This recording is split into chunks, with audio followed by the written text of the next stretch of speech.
এই সর জুড়ে এখন সবুজের সমারোহ, অর্থাৎ সরের বুকে দান পরিয়েছে কৃষকরা। রয়েছে সরের নানান ধরনের বৈচিত্র্য। আমরা আজকে সেই বৈচিত্র্যটা এবং এই সরটি সম্পর্কে আপনাদেরকে বিস্তারিত তুলে ধরব।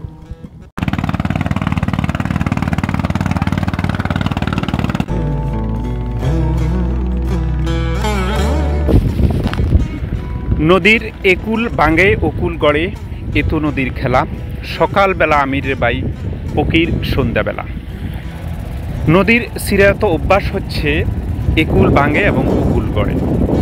এরই ধারাবাহিকতা বাংলাদেশের প্রায় সবগুলো নদ নদীতে প্রতিনিয়তই বাঙ্গনের খেলা চলে, আবারও নতুন করে গড়ন তৈরি হয়। বাংলাদেশের যে সকল নদ নদীতে সবচেয়ে প্রবল ভাঙ্গনের মুখে রয়েছে তার মধ্যে অন্যতম একটি নদী হচ্ছে মেঘনা। আমরা রয়েছি এই মুহূর্তে মেঘনা নদীর বুকে চর কাকড়া।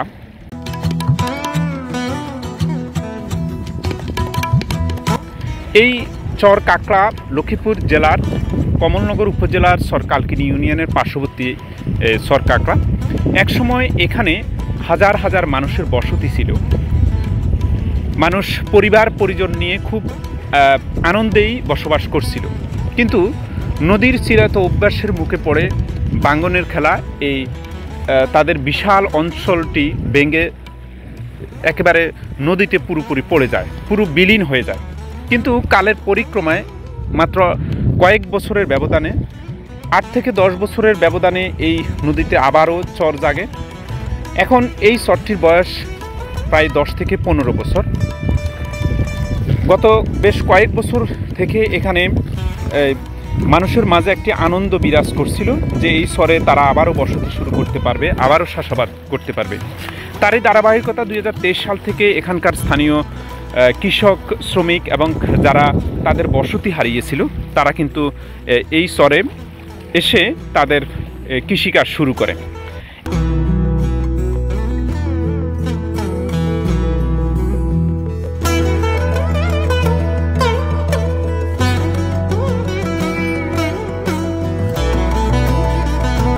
এই ধানের গাছটি দেখাচ্ছি, এই চাষার উচ্চতা 5 ফুটের উপরে, কিন্তু ধান তারও মাথার উপরে। চাষা এইগুলো কোন জাতের ধান?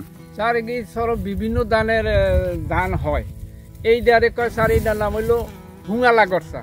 এইটা ধান কালো, আরেকটা গরসা আছে সাদা, আরেকটা আছে কালা কোরা লোতর, আরেকটা আছে সাদা লোতর, আরেকটা আছে তাল ছড়া। তো এই গাছগুলি পরে গাছগুলি সমান সমান। এই যত ধানের নাম কইছি প্রত্যেকদিনের গাছই মাথার উপর হইব লম্বা। এটা কি ধান আপনি যেটা ধরে রাখছেন? স্যার এইটা হইতো তাল ছড়া। এই তাল ছড়া ধান না বিভিন্ন ধান, এইটার নাম হইলো তাল ছড়া। এইটা 12 হাত পানি, 13 হাতে লম্বা। দেখছেন কত লম্বা এটা?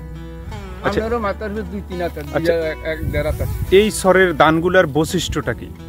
এই সরের ধানগুলি স্যার আমরা আষাঢ় মাসে ক্যারট কন্ডা করি আর কি, চাষ দিয়া বুনিয়া দিই। তারপরে আল্লাহ সাথে পলি মাটি পানি আইয়ে যায়, এগুলি আর কোনো সমস্যা হয় না। যত পানি বেড়ি ততই লম্প হইব। আচ্ছা, এই সার ওষুধ কেমন দেন? সার ওষুধ স্যার তেমন দেই না, হালকা পাতলা। ওই যে ত্যাগ পিল্লা আছে সেগুলি না হালকা পাতলা সার দেওয়া লাগে। ওষুধ আল্লাহ এই পর্যন্ত দিই না, যা কত বছর কৃষি করি আমরা চল। এই ধানেগুলো আসতে প্রায় সবগুলো 6 মাসের মতো সময় লাগে। 6 মাসের মতো সময় নেই। আচ্ছা, এগুলো দিয়ে কি কি খাবার তৈরি হয়? স্যার এগুলিতে ভাত, মুড়ি ইত্যাদি সর্বকিছুই করা যায়। আর এগুলির ভাত তো খুব শক্তিশালী ভাত, সারটার নাই তো, সার নিযুক্ত ওষুধ দেওয়াই নাই, কিছু নাই। এগুলির ভাতও খুব মজা, নরম, খুবই সুস্বাদু না? সুস্বাদু না।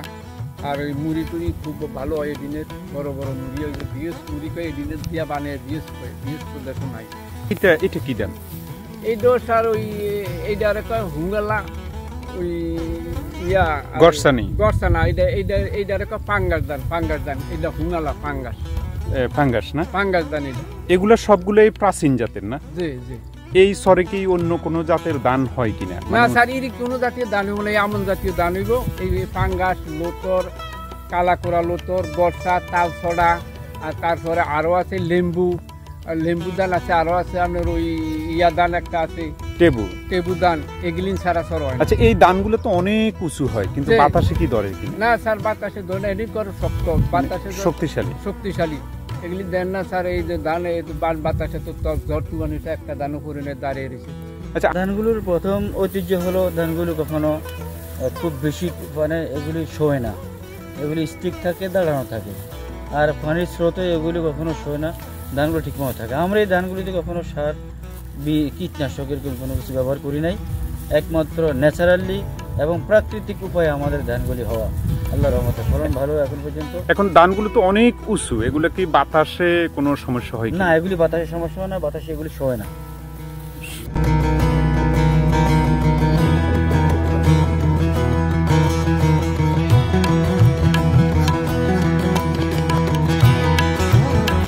এর ধান উঠে যাওয়ার পর এখানে সয়াবিন হবে, তরমুজ হবে এবং অন্যান্য রবি শস্যের আবাদ হবে। চরটি এখন পুরোপুরি প্রায় সবুজের সমারোহে ছেয়ে গেছে। এই চরের মধ্যে যে সকল ধান হয় সেই ধানগুলো বাংলাদেশের প্রাগৈতিহাসিক যুগ থেকে খুবই সুপ্রাচীন ধান। এই ধানের মধ্যে রয়েছে লোতর ধান, কালাশাইল, গরসা, টেবুশাইল ইত্যাদি এবং নানান বৈচিত্র্যপূর্ণ ধান। ফলন আসতে কমপক্ষে 6 মাস বা 180 দিন সময় লাগে। প্রতি বছর জুন এবং জুলাই মাসের দিকে কৃষকরা শুধু ধান ছিটে দেয় চরের বুকে, তারপর বৃষ্টিতে ধান গজিয়ে ছাড়া বড় হতে থাকে এবং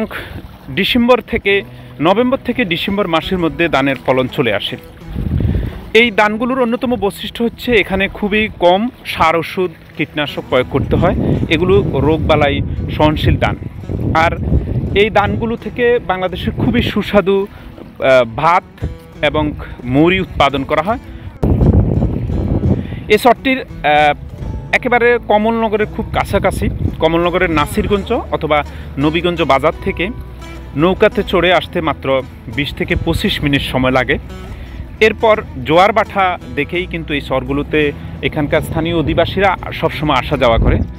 জোয়ারের সময় তারা নৌকা ছাড়ে এবং বাটার সময় চরে থাকে। আবার জোয়ার আসলে তারা নৌকা নিয়ে তাদের গন্তব্যে চলে যায়। এই চরের বুকে রয়েছে নানান ধরনের বৈচিত্র্য, অসংখ্য বৈচিত্র্যতা ভরপুর। এই চর মানুষের কাছে এখন খুবই লোভনীয়, কারণ এই চরগুলো এখন সম্পদের অন্যতম লীলাভূমিতে পরিণত হয়েছে। আমরা প্রত্যাশা করব মেঘনা নদীর বুকে জেগে ওঠা যতগুলো চর রয়েছে সবগুলো চরের সবুজের সমারোহ ঘটবে জীব বৈচিত্র্যের অন্যতম মেলবন্ধন এবং মানুষের মাঝে সম্প্রীতি তৈরি হবে। মানুষ নতুন করে আসার আলো দেখবে, সেই প্রত্যাশা। বিদায়। আল্লাহ হাফেজ।